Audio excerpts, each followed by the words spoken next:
Top supply chain lessons from 2020. Let's take a look at the most important logistics and supply chain lessons learned from 2020. Resilience and a focus on risk management.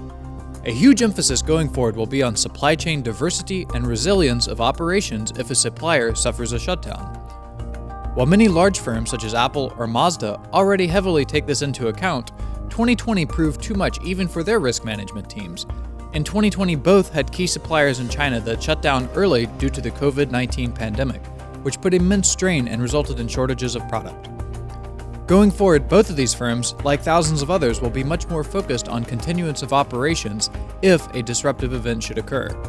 For small companies, they will be much more mindful of the risk associated with relying heavily on only one or two suppliers for a majority of parts or finished products. Many companies will seek to diversify their supplier base and potentially move production from one supplier and split it amongst several suppliers.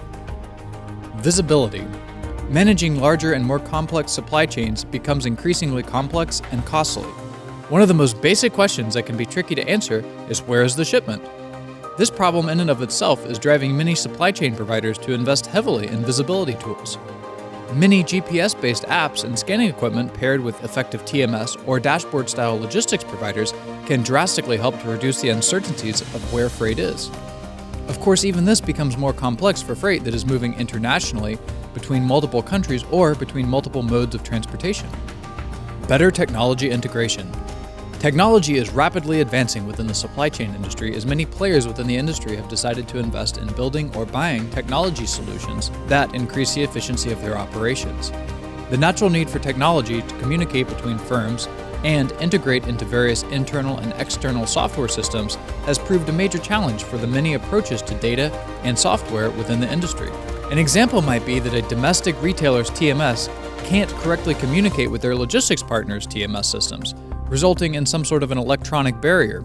As legacy systems such as EDI flat file and FTP systems lose favor to the much more widespread use of API-based systems, firms running legacy software must upgrade their systems to communicate with more recent software systems. We suspect that within the next 10 to 12 years, the widespread use of APIs and systems to communicate between various firms will become much more common. More accurate forecasting and analytics. Data analytics and forecasting have become much more accessible for even smaller firms, with a multitude of inexpensive and free business software services for a wide range of business needs. 2020's forecasting and demand analytics were largely blown out of the water with the coronavirus pandemic. But going into 2021, it's more important than ever before for businesses to accurately predict their demand. This gives businesses the power to make smarter decisions, particularly regarding capital spend. E-commerce is only going to grow. At the start of 2020, most would not have believed that nearly every small restaurant and local businesses would, within 6 months, figure out how to offer some sort of curbside or online-based ordering. With much of the population preferring to buy from home instead of making in-store purchases, the stage was set for e-commerce sales to represent a greater percentage of overall commerce than ever before. This is a trend that is solidified and will only continue to grow into 2021.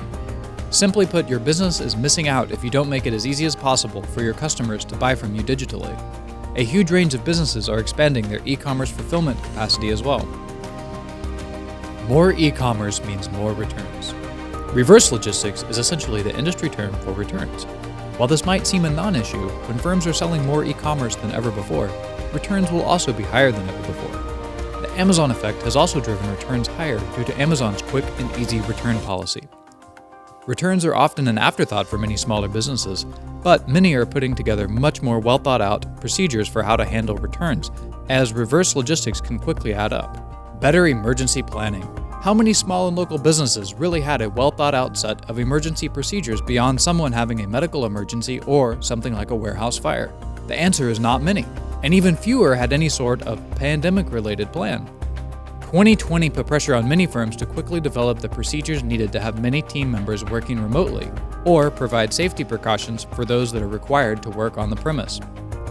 Firms large and small will look back at 2020 and flesh out their emergency planning procedures with real-world experience so that in the hopefully unlikely situation another pandemic occurs, firms will have a game plan to maintain operations more effectively. Conclusion.